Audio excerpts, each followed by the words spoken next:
तो नमस्कार मेरे प्यारे बच्चों, स्वागत है आप सभी का आपके अपने YouTube channel the PCM vision में।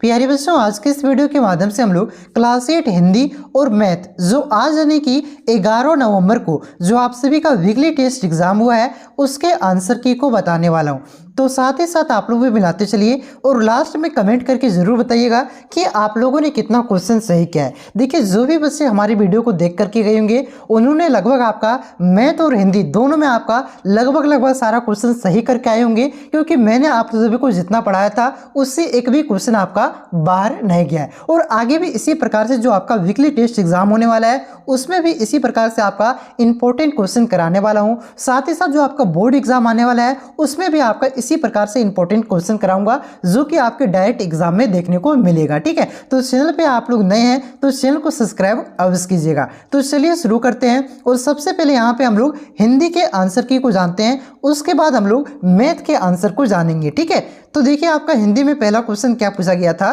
कि रामचरितमानस के रचनाकार का क्या नाम है, यानी कि रामचरितमानस को किसने लिखा है। तो मैंने आप सभी को बताया था कि रामचरितमानस को आपका तुलसीदास ने लिखा है। किसने? तुलसीदास ने कराया हुआ क्वेश्चन है। चलिए ऑप्शन नंबर ग इसका करेक्ट आंसर होगा। उसके बाद देखिए अगला क्वेश्चन क्या है कि रामचरितमानस में कितने कांड हैं। तो रामचरितमानस में आपका टोटल 7 कांड हैं। ऑप्शन नंबर ख इसका करेक्ट आंसर होगा 7। उसके बाद देखिए तीसरा क्वेश्चन क्या पूछा गया था कि राम का भरत को संदेश पद्य रामचरितमानस के कौन से कांड से लिया गया है। तो राम का भरत को संदेश ये जो आपका चैप्टर है किताब में, इसको रामचरितमानस के कौन से कांड से लिया गया है। तो इसे आपका अयोध्या कांड से लिया गया है। ऑप्शन नंबर ग इसका करेक्ट आंसर होगा अयोध्या कांड। ठीक है, उसके बाद देखिए अगला क्वेश्चन आपका क्या है कि श्री राम किनकी आज्ञा से वनवास को गए, यानी कि श्री राम किसकी आज्ञा से वनवास गए थे। तो उसके पिता की आज्ञा से, क्योंकि उसके पिता जो आपका दशरथ थे इन्होंने आपका वचन दिया था कि राम को 14 वर्ष का वनवास काटना होगा। ठीक है, तो इसका करेक्ट आंसर होगा ऑप्शन नंबर ग पिता दशरथ। उसके बाद देखिए अगला क्वेश्चन आपका क्या है कि वनवासी राम से मिलने भरत वन क्यों गए थे। तो वनवासी राम से मिलने भरत आपका वन इसलिए गए थे ताकि वो प्रभु श्री राम को वापस अयोध्या लौटा सके और उसे ला सके। ठीक है, तो इसका करेक्ट आंसर होगा ऑप्शन नंबर ग प्रभु श्री राम को अयोध्या वापस लौटाने के लिए। ठीक है, ऑप्शन नंबर ग इसका करेक्ट आंसर होगा। लगभग आपका सारा कराया हुआ क्वेश्चन है। अगला क्वेश्चन देखिए आपका क्या है कि मुखिया को किसके समान होना चाहिए। तो मुखिया को आपका मुख यानी कि मुख के समान होना चाहिए। ऑप्शन नंबर ख इसका करेक्ट आंसर होगा मुख के समान। उसके बाद देखिए अगला क्वेश्चन आपका क्या है कि रामचरितमानस दोहा चौपाई में लिखा गया एक है। तो जो आपका रामचरितमानस दोहा चौपाई में लिखा गया एक आपका क्या है, खंड काव्य है कि महाकाव्य है कि आपका मुक्त का काव्य है और तो गीति नाट्य है। तो ये आपका एक महाकाव्य है। ऑप्शन नंबर ख इसका करेक्ट आंसर होगा महाकाव्य है। उसके बाद देखिए अगला क्वेश्चन आपका क्या है कि क्या निराश हुआ जाए पाठ के रचयिता कौन है, यानी कि आप लोगों की किताब में जो चैप्टर है क्या निराश हुआ जाए इसकी रचना किसने किया है, इसके लेखक का नाम क्या है। तो इसके लेखक का नाम है हजारी प्रसाद द्विवेदी। ऑप्शन नंबर ख इसका करेक्ट आंसर होगा हजारी प्रसाद द्विवेदी। उसके बाद देखिए अगला क्वेश्चन आपका क्या पूछा गया था कि भारतवर्ष सदा कानून को किसके रूप में देखता है। तो ये आपका धर्म के रूप में देखता है। ऑप्शन नंबर का इसका करेक्ट आंसर होगा धर्म के रूप में। ठीक है, उसके बाद देखिए अगला जो क्वेश्चन आपका व्याकरण से क्वेश्चन था और व्याकरण ने कहा से, तो समास से क्वेश्चन था। तो देखिए क्या है कि खरा कोटा में कौन सा समास है। तो देखिए यहाँ पे आपका बीच में क्या है, योजक चिन्ह है। और मैंने आप सभी को बताया था कि जहाँ भी आपको बीच में योजक चिन्ह दिख जाए, जैसे कि भाई बहन हो गया आपका, माता पिता हो गया आपका, ठीक है, और तो दिन रात हो गया, ये सब क्या होता है, ये सब द्वंद्व समास होता है। जहाँ पे आपका बीच में ये छिखावा दिख रहा है ना दोस्त, ये ला दिख जाए, वहाँ क्या हो जाएगा आपका द्वंद्व समास। ठीक है, तो ये आपका द्वंद्व समास है। ऑप्शन नंबर घ इसका करेक्ट आंसर होगा। अब देखिए यहाँ पे आपका सब्जेक्टिव क्वेश्चन में क्या पूछा गया था कि लेखक ऐसा क्यों कहता है कि हर व्यक्ति संदेह की दृष्टि से देखा जा रहा है। उसके बाद अगला क्वेश्चन पूछा गया था कि क्या निराश हुआ जाए पाठ का संदेश क्या है। उसके बाद 13वां क्वेश्चन आपका था कि कवि व रविंद्रनाथ ठाकुर ने अपने प्रार्थना यानी कि प्रार्थना गीत में ईश्वर से क्या प्रार्थना की थी। ठीक है, उसके बाद 14 नंबर का क्वेश्चन है कि राम का भरत को संदेश पाठ के अनुसार राजधर्म क्या है। 15वां क्वेश्चन आपका था कि राम ने भरत को क्या भेंट किया था तथा भरत ने उसे किस प्रकार स्वीकार किया था। तो उसे भरत ने द्वीप के साथ स्वीकार किया था, क्या खड़ाऊ भेंट किया था, यानी कि जो आपका चरण पादुका था उसे भेंट किया था। तो चलिए इसका आंसर को डिटेल में हम लोग देख लेते हैं। तो देखिए यहाँ पे आपका 11वां नंबर का क्वेश्चन क्या था कि लेखक ऐसा क्यों कहता है कि हर व्यक्ति संदेह की दृष्टि से देखा जा रहा है। तो देखिए लेखक का कहना है कि हर व्यक्ति संदेह की दृष्टि से देखा जा रहा है क्योंकि आज समाज में आरोप प्रत्यारोप का कुछ ऐसा वातावरण बन गया है जिससे देश में कोई ईमानदार आदमी ही नहीं रह गया है। जो जितने ऊंचे पद हैं उनमें उतने ही अधिक दोष खोज करके दिखाए जा रहे हैं जिससे इनमें कोई गुण ही ना हो। यानी कि लेखक इस वजह से कहता है कि हर व्यक्ति समाज में आपका संदेह की दृष्टि से इसलिए देखा जा रहा है क्योंकि समाज में आपका आरोप प्रत्यारोप का दौर चल रहा है। ठीक है, साथ ही साथ देखिए यहाँ पे जो भी जितने ऊंचे पद पर हैं उसको वैसे उसमें उतना ही दोष खोज करके दिखाया जा रहा है, इस वजह से ऐसा लेखक कह रहे हैं। ठीक है, उसके बाद देखिए अगला क्वेश्चन क्या है कि क्या निराश हुआ जाए पाठ का संदेश क्या है। तो देखिए इस पाठ के द्वारा लेखक देश में उपजी सामाजिक बुराइयों के साथ साथ अच्छाइयों को भी उजागर करने के लिए कहते हैं। वे कहते हैं कि समाचार पत्रों को पढ़कर लगता है कि सच्चाई और ईमानदारी खत्म हो गई है। आज आदमी गुणी कम और दोषी अधिक दिख रहे हैं। आज लोगों की सच्चाई की आस्था डी लगी है। यानी कि यहाँ पे लेखक इस वजह से कहते हैं कि निराश हुआ जाए। इसमें संदेश क्या है कि समाज में आज भी जहां भी देखो बुराई ही दिखाई जा रहा है। समाचार पत्र को देखो तो वहां पे किसी व्यक्ति का क्या हो रहा है कि वहां पे आपका ईमानदारी खत्म ही हो गया है, सच्चाई के नाम का खत्म हो गया है। ठीक है, यही सब वहां पे दिखाया जा रहा है। ठीक है, लग रहा है कि आज सच्चाई से आस्था लोगों की उड़ गई है। यही इस पाठ का क्या है संदेश है। उसके बाद देखिए आपका क्या है 13वां क्वेश्चन कि कविवर रविंद्रनाथ ठाकुर ने अपने प्रार्थना गीत में ईश्वर से क्या प्रार्थना की है। तो देखिए कविवर रविंद्रनाथ ठाकुर ने अपने प्रार्थना गीत में ईश्वर से प्रार्थना की है कि संसार में केवल नुकसान ही उठाना पड़े, धोखा ही खाना पड़े तो ऐसे अवसरों पर भी है प्रभु मुझे ऐसी शक्ति दो कि मैं तुम्हारे ऊपर संदेह ना करूं। मतलब कि ऐसा ईश्वर से वे कह रहे हैं, प्रार्थना कर रहे हैं कि मुझे ऐसा शक्ति दीजिए कि मैं भगवान पर क्या करूं, यानी कि आप पर क्या करूं, संदेह ना करूं, यानी कि डाउट ना करूं। ठीक है, उसके बाद देखिए अगला क्वेश्चन क्या है कि राम का भरत को संदेश पाठ के अनुसार राजधर्म क्या है। तो देखिए अपने राज्य की प्रजा परिजन एवं परिवार को सुख दुख का ध्यान रखकर न्यायपूर्वक शासन करना ही क्या है राजधर्म है, राम का भरत को संदेश पाठ के अनुसार। ठीक है, उसके बाद देखिए अगला क्वेश्चन क्या था कि राम ने भरत को क्या भेंट किया था तो तथा भरत ने उसे किस प्रकार स्वीकार किया था। तो मैंने आपको शुरू में ही बताया शरण पादुका यानी कि खटाऊ भेंट किया था और भरत ने खटाऊ को प्रजा की रक्षा करने वाले दो पहरेदार यानी कि प्रेम रूपी रत्न को सहज कर रखने के सिप जाप करने के लिए राम नाम के दो अक्षर रघुकुल की रक्षा करने के लिए दो किवाड़ सेवा रूपी धर्म राह दिखाने वाले दो नेत्र की तरह इसे क्या किया था स्वीकार किया था। ठीक है, तो देखिए यहाँ पे मैंने आपका सब्जेक्टिव क्वेश्चन का आंसर बता दिया। ठीक है, हो सके तो सब्जेक्टिव पे आप लोग ज़्यादा फोकस मत कीजिए क्योंकि आपके फाइनल बोर्ड एग्जाम में सब्जेक्टिव क्वेश्चन नहीं पूछे जाएंगे, सिर्फ ऑब्जेक्टिव क्वेश्चन ही पूछे जाएंगे। ठीक है, ऑब्जेक्टिव जितना था अगर आप लोगों ने टेस्ट दिया है तो टेस्ट में नहीं दिया है फिर भी आप लोग क्या कीजिए ऑब्जेक्टिव क्वेश्चन को रट लीजिए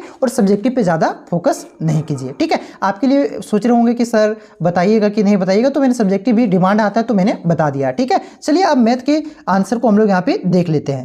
तो चलिए अब यहाँ पे हम लोग मैथ के आंसर की को देख लेते हैं, तो साथ ही साथ इसे भी आप लोग मिलाते चलिए। देखिए आपका मैथ में पहला क्वेश्चन क्या पूछा गया था, कराया हुआ क्वेश्चन है कि रेखिक समीकरण का घात होता है। तो मैंने आप सभी को बताया था कि रेखिक समीकरण का घात यानी कि पावर हमेशा कितना होता है तो 1 होता है। ठीक है, ऑप्शन नंबर ये इसका करेक्ट आंसर होगा 1। उसके बाद देखिए दूसरा क्वेश्चन आपका क्या पूछा गया था कि समीकरण 7x/2 - 2 बराबर 0 का हल होगा। यानी कि यहाँ पे x का वैल्यू कितना आएगा सो आपसे पूछा जा रहा है। तो यह x यहाँ पे हल करने पर आपका x बराबर 4 आएगा। ठीक है, ऑप्शन नंबर से इसका करेक्ट आंसर होगा। किस प्रकार से हल होगा तो मैं यहाँ पे बता देता हूँ। देखिए 7x/2 - 14 बराबर कितना दिया हुआ है तो ये आपका 0 दिया हुआ है। तो सबसे पहले हम लोग क्या करते हैं, जो आपका -14 है इसको क्या करते हैं बराबर का इधर ले आते हैं यानी कि राइट साइड में ले आते हैं। ठीक है, तो देखिए यहाँ पे -14 है यानी कि ये आपका क्या है माइनस में है, तो बराबर का दूसरे साइड लाने पर क्या होता है साइन चेंज हो जाता है, प्लस में हो जाता है। ठीक है, तो क्या हो जाएगा 7x बटा क्या हो जाएगा 2, अब क्या हो जाएगा बराबर क्या हो जाएगा आपका +14। ठीक है, अब देखिए यहाँ पे देखिए 7x बटा कितना है 2 है और 2 यहाँ पे क्या है आपका ये भागा में है। ठीक है, यानी कि इसे भी क्या करेंगे बराबर के दूसरे साइड ले आएंगे तो क्या हो जाएगा आपका गुना में हो जाएगा। ठीक है, तो इसको भी हम लोग क्या करते हैं बराबर का दूसरे साइड ले जाते हैं। तो देखिए 7x बराबर क्या हो जाएगा 14 गुना 2 हो जाएगा। ठीक है, यहाँ तक हो गया। अब देखिए इधर हम यहाँ पे लिखते हैं, सॉल्व करते हैं, ठीक है। देखिए क्या है आपका 7x बराबर क्या है 14 इंटू 2 है। अब देखिए यहाँ पे 7 क्या है आपका, 7 यहाँ पे आपका गुना में है। अब गुना को क्या करेंगे, इस 7 को फिर से इधर ले आएंगे, क्योंकि x का मान निकाला है तो सिर्फ x को अकेले छोड़ना पड़ेगा, ठीक है। तो 7 को क्या करेंगे, 7 को फिर से इधर ले आएंगे, तो 7 देखिए आपका गुना में है, जो गुना में रहता है वो बराबर के दूसरी साइड लाने पर क्या हो जाता है, भागा हो जाता है, ठीक है। तो देखिए क्या हो जाएगा, x बराबर क्या हो जाएगा 14 गुना 2 बटा क्या हो जाएगा 7 हो जाएगा, भागा में आ जाएगा। अब देखिए 7 से 14 कितना बार में कट रहा है, तो 2 बार में कट रहा है, और पहले से 2 है तो 2 दूना कितना हो जाएगा 4 हो जाएगा, तो x बराबर कितना आ जाएगा 4 आ जाएगा, ठीक है। तो इसका करेक्ट आंसर क्या आएगा, ऑप्शन नंबर सी। उसके बाद देखिए अगला क्वेश्चन आपका क्या है, ये भी क्वेश्चन आपका कराया हुआ क्वेश्चन है कि किसी संख्या के 2 गुने में 8 जोड़ने पर 32 प्राप्त होता है, तो संख्या बताएं। तो इसको सॉल्व करने पर वो संख्या आपका क्या आ जाएगा 12 आ जाएगा। ऑप्शन नंबर 20 का करेक्ट आंसर होगा 12। देखिए इसे किस प्रकार से सॉल्व करना है, तो देखिए पहले क्वेश्चन क्या बोल रहा है वो समझिए। देखिए क्वेश्चन क्या बोल रहा है कि कोई भी संख्या है उसके 2 गुना में 8 जोड़ने पर क्या प्राप्त हो रहा है 32 प्राप्त हो रहा है। तो मान लेते हैं कि वो संख्या क्या है x है, ठीक है। उस संख्या क्या है आपका x है। अब क्या बोल रहा है कि इस संख्या का, इस संख्या नहीं, इस संख्या का 2 गुना होना चाहिए, यानी कि इस संख्या को क्या करेंगे 2 से गुना कर देंगे। अब उसके बाद क्या करना है, इसमें 8 जोड़ने पर, यानी कि इसमें क्या करेंगे 8 जोड़ देंगे। अब जोड़ने पर क्या प्राप्त हो रहा है 32 प्राप्त हो रहा है, यानी कि बराबर क्या हो रहा है 32। अब बताना है कि वो संख्या क्या है, तो यानी कि हम लोगों ने क्या माना था कि वो संख्या x है, यानी कि x का वैल्यू यहाँ पे निकालना है, ठीक है। तो देखिए क्या करेंगे 2x को 2x इस तरह रहेंगे। अब देखिए जो आपका +8 है इसको क्या करेंगे बराबर के दूसरी साइड लाएंगे, तो क्या हो जाएगा -8 हो जाएगा, ठीक है। तो बराबर क्या हो जाएगा 32 - 8 हो जाएगा।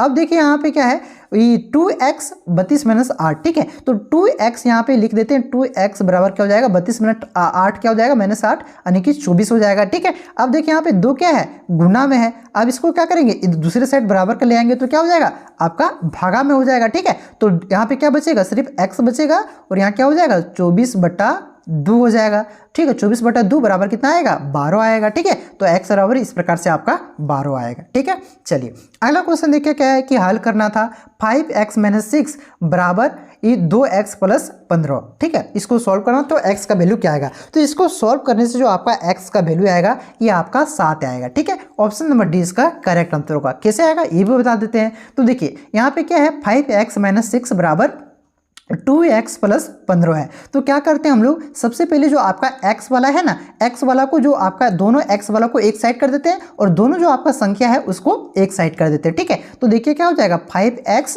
यहाँ पे देखिए पहले 2x प्लस में है तो इधर आएगा तो क्या हो जाएगा माइनस हो जाएगा, तो -2x, फिर इधर क्या था 15, अब यहाँ देखिए -6 है, इधर ले आएंगे तो क्या हो जाएगा प्लस हो जाएगा, तो +6, ठीक है। अब देखिए यहाँ पे +5x में -2x को घटा देंगे तो क्या हो जाएगा, तो ये हो जाएगा आपका 3x, ठीक है। 5x में 2x को घटाएंगे तो क्या हो जाएगा 3x, और 15 में 6 जोड़ेंगे तो क्या हो जाएगा 15 में 6 यानी कि 21।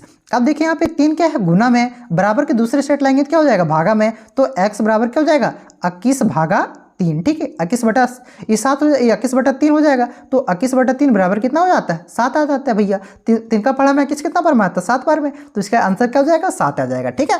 उसके बाद देखिए अगला क्वेश्चन क्या है कि एक परिमेय संख्या का अंश उसके हर का 2 गुना है। यदि अंश में 4 जोड़ा जाए तथा हर में 4 घटाया जाए तो हमें 1/2 प्राप्त होता है, तो वह परिमेय संख्या बताएं, यानी कि वो परिमेय संख्या क्या है सो आपको बताना है। तो देखिए पहले ये समझिए कि हम लोग परिमेय संख्या को किस प्रकार से लिखते हैं।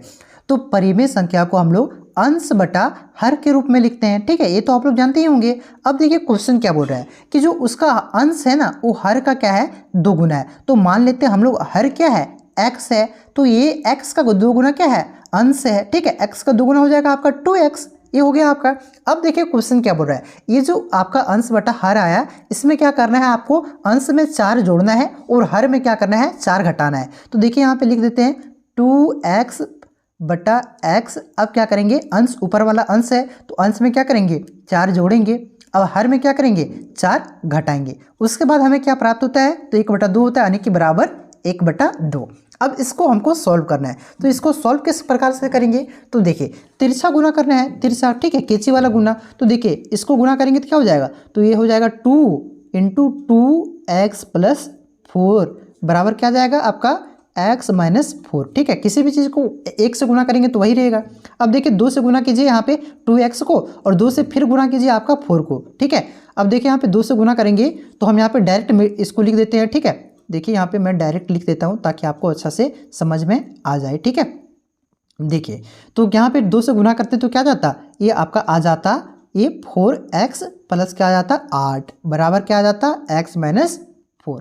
अब इसको सॉल्व कीजिए, जो x वाला है ना इसको x वाला को एक तरफ रखिए और जो संख्या है उसको एक तरफ रखिए। ठीक है, यहाँ पे इधर चिखा देके मैं बनाता हूँ। तो देखिए x वाला को इधर ले आएंगे 4 तरफ। ठीक है, तो 4x माइनस क्या हो जाएगा आपका x बराबर क्या हो जाएगा आपका, तो -4 और क्या हो जाएगा आपका ये -8। ठीक है, अब देखिए 4x में एक x चला गया तो क्या बचेगा 3x बचेगा, और 3x और -4 और -8 कितना हो जाएगा, -4 और -8 हो जाएगा आपका -12। ठीक है, अब देखिए x बराबर क्या आ जाएगा, तो 3 इधर बटा के इधर ये बराबर के इधर में जाएगा तो क्या हो जाएगा भागम हो जाएगा, तो 3 क्या हो जाएगा आपका यहाँ पे -12 बटा क्या हो जाएगा आपका 3। ठीक है, अब x बराबर कितना आया, तो x बराबर आपका -4 आया। ठीक है, x बराबर कितना आया, तो माइनस आपका 4 आ गया। अब देखिए यहाँ पे इसको किस प्रकार से सॉल्व करेंगे, तो ये जो आपका अंश बटा हर था इसमें क्या करेंगे x के वैल्यू को रख देंगे। ठीक है, x के वैल्यू को क्या करेंगे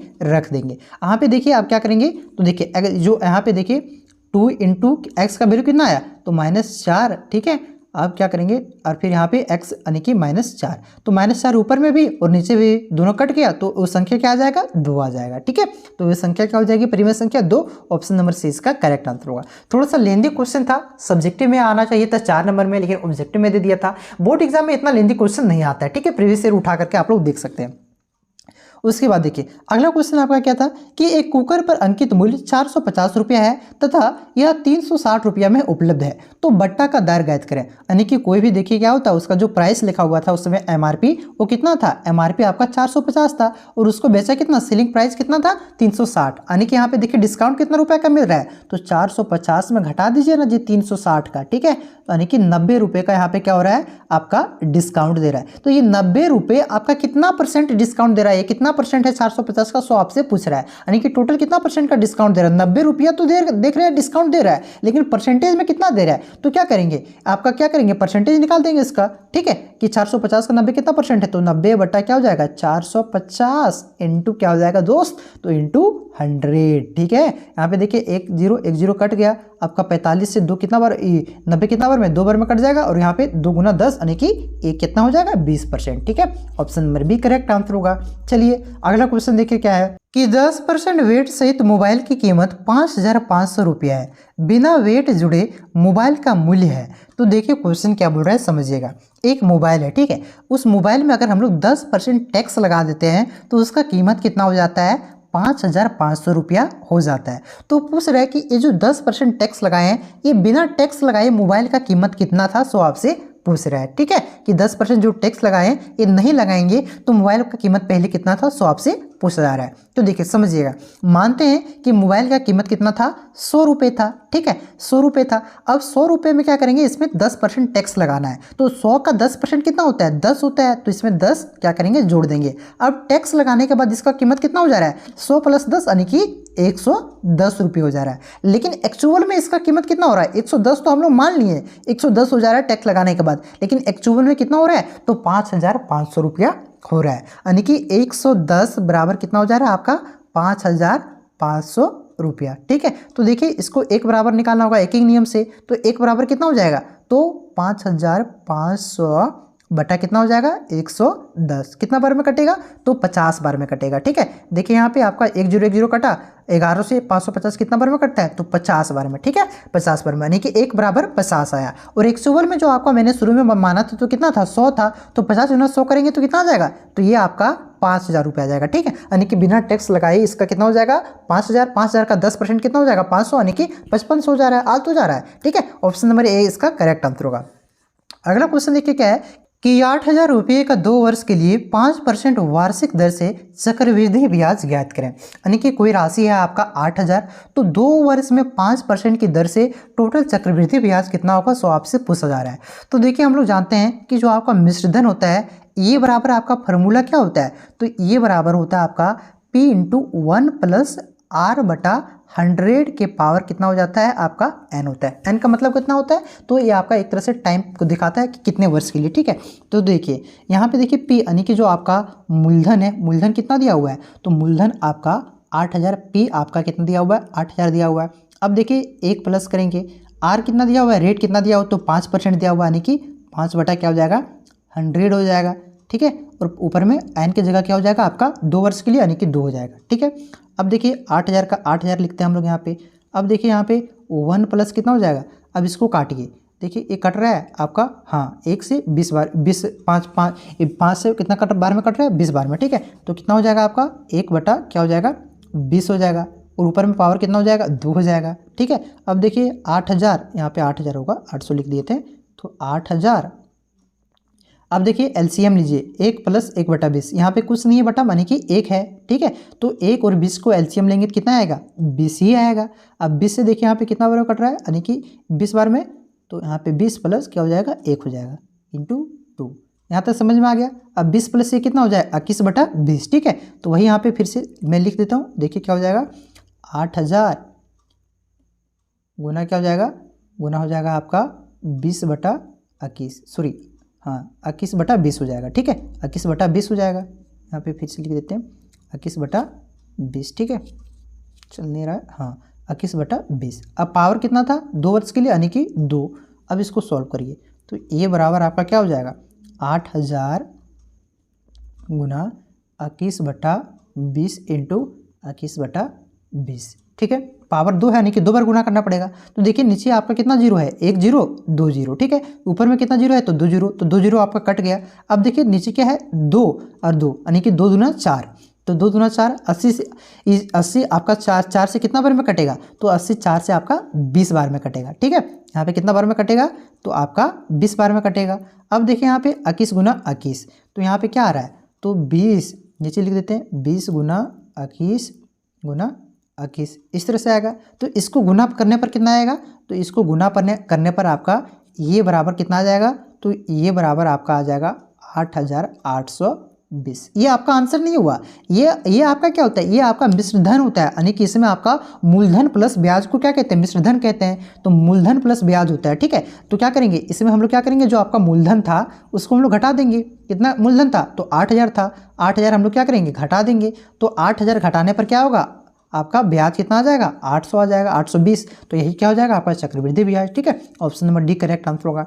अगला क्वेश्चन देखिए क्या है, साधारण ब्याज से क्वेश्चन है कि 5000 की राशि 4% वार्षिक दर से 5 वर्ष के लिए उधार ली जाती है, तो इस राशि के लिए कितनी साधारण ब्याज दे होगी। तो देखिए यहाँ पे कुछ नहीं, साधारण ब्याज पूछ रहा है, SI सिंपल इंटरेस्ट बराबर क्या होता है, तो सिंपल इंटरेस्ट बराबर आपका फॉर्मूला क्या होता है, तो सिंपल आपका क्वेश्चन है, कुछ नहीं है। सिंपल इंटरेस्ट बराबर होता है PTR, ठीक है, बटा 100, PTR बटा क्या होता है 100। P आपका क्या है, तो P आपका मूलधन है, तो P बराबर कितना दिया हुआ है, तो 5000 दिया हुआ है ना जी 5000। T कितना दिया हुआ है, तो 5 वर्ष दिया हुआ है। उसके बाद देखिए R कितना दिया हुआ है, रेट आपका 4 दिया हुआ है, बटा क्या करेंगे 100 करेंगे, ठीक है। यहाँ पे कलर चेंज करते हैं ताकि अच्छा से दिखे। देखिए 2 जीरो नीचे है, 2 जीरो ऊपर कट गया। अब 50 बचे कितना हो गया, 50 बचे 250 गुना 4, यानी कि ब्याज आपका SI बराबर क्या हो जाएगा 1000 आ जाएगा, ठीक है। 50 बचे कितना हो जाता है 250 हो जाता है, 250 को 4 से गुना करेंगे कितना आएगा 1000 आएगा, ठीक है। ऑप्शन नंबर 20 का करेक्ट आंसर होगा। अगला क्वेश्चन देखिए क्या है कि 500 के घड़ी का कितना में बेचा जाए कि 12.5% का लाभ होगा। तो 500 का 12.5% कितना होगा, तो 500 का 12.5% कितना हो जाएगा, तो ये आप लोग परसेंटेज निकालने जानते होंगे। तो 500 का आपका 12.5 कितना हो जाएगा 12.5 यहाँ से, ठीक है। इस प्रकार से परसेंटेज हटा तो नीचे आपका क्या आ जाएगा 0 आ जाएगा, ठीक है। अब एक पॉइंट और हटा दिए तो फिर एक और 0 आ जाएगा, पॉइंट हटाएंगे तो, ठीक है। उसके बाद देखिए यहाँ पे 2 0 कट गया। अब देखिए 125 बचे कितना हो जाएगा 125 बचे कितना हो जाता है, उसी तरह रहने देते हैं, ठीक है। 5 गुना 125। अब देखिए नीचे क्या बचा है, तो नीचे 10 बचा है, तो 10 से काटिए इसको, 5 से एक बार में कटा, ये 2 बार में, ठीक है। तो 125 बटा 2, ये क्या आ जाएगा आपका, ये 500 का 12.5% यानी कि 62.5%।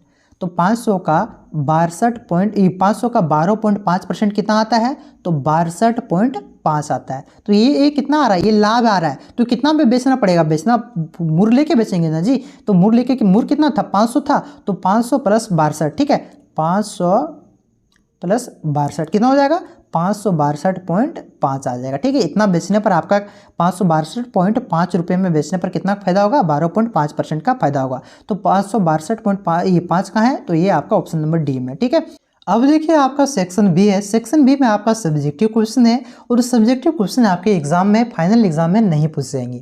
फिर भी यहाँ पे आप लोगों ने अपने स्कूल में बनाया होगा, तो यहाँ पे आप लोग आंसर मिला लीजिए कि इसका फाइनल आंसर आपका क्या आना चाहिए था। ठीक है, देखिए आप लोग इसको हल कर लीजिएगा। इसको बहुत ही आसानी से आप लोग हल कर सकते हैं। देखिए कुछ नहीं करना है, इसको सिर्फ तिरछा गुना करना है। तिरछा गुना करने पर आपका एक्स का जो वैल्यू आएगा वही आपका क्या हो जाएगा, इसका आंसर हो जाएगा। ठीक है, उसके बाद देखिए दूसरा क्वेश्चन आपका क्या था कि दो संख्याओं का योग 35 है, यदि एक संख्या दूसरी संख्या से 5 अधिक है तो दोनों संख्याएं ज्ञात करें। तो दोनों संख्या क्या हो जाएगी, तो दोनों संख्या यहाँ पे ज्ञात करना है। तो देखिए पहली जो संख्या आपका आएगा, पहली संख्या आपका 15 आएगा और इससे दूसरी 5 अधिक यानी कि दूसरी संख्या आपका क्या आएगा 20 आएगा। ठीक है, 15 और 20 अगर आपका आंसर आया हुआ है तो सही है। उसके बाद देखिए 13 नंबर का क्वेश्चन क्या था कि एक आयत की लंबाई उसकी चौड़ाई से दोगुनी है, यदि आयत की परिमाप 48 मीटर है तो लंबाई और चौड़ाई ज्ञात करें। तो इसका जो आपका लंबाई और चौड़ाई आया होगा, तो देखिए आपका लंबाई कितना आया होगा, तो आपका 8 आया होगा और इसे देखिए यहाँ पे क्या है, इसका चौड़ाई दुगुना है और इसका जो चौड़ाई आया होगा वो 16 आया होगा। ठीक है, अगला क्वेश्चन देखिए आपका क्या है कि कक्षा 8 में कुल विद्यार्थियों की संख्या आपका 80% लड़के हैं। ठीक है, यदि लड़कों की संख्या आपका 60 है तो लड़कियों की संख्या ज्ञात करें। तो लड़कियों की संख्या यहाँ पे आपका कितना आएगा 15 आएगा। ठीक है, कितना आएगा 15 आएगा, 15 आया है तो सही होगा। अगला क्वेश्चन है कि सिंपल अपने कुछ वेतन का 60% खर्च करने के बाद 180 रुपये बचाता है, तो उसका वेतन बताएं। तो इसको सोल्व करने से आपका कितना आएगा 450 आएगा। ठीक है, 450 आया है तो आपका सही आंसर होगा। ठीक है, तो इस प्रकार से सारा क्वेश्चन का आंसर मैंने आपको बता दिया और अच्छे से आपको मैंने ऑब्जेक्टिव क्वेश्चन जो कि बोर्ड एग्जाम में पूछे जाएंगे वो मैंने आपको अच्छे से समझा दिया। बाकी वो सब्जेक्टिव इस वजह से मैं यहाँ पे सॉल्व नहीं करा क्योंकि आपके सब्जेक्टिव आएगा भी नहीं और वीडियो लंबा भी हो रहा है। अगर आपको सब्जेक्टिव का भी सोल्यूशन चाहिए तो कमेंट करके जरूर बताइएगा। चलिए मिलते हैं नेक्स्ट वीडियो में। आप लोग चैनल पर पहली बार आएँ तो प्लीज़ चैनल को सब्सक्राइब करके इस वीडियो को जितना हो सके आप लोग दोस्तों में शेयर जरूर कीजिएगा। ठीक है, तो चलिए मिलते हैं नेक्स्ट वीडियो में। तब तक के लिए जय हिंद, जय भारत, जोहार झारखंड।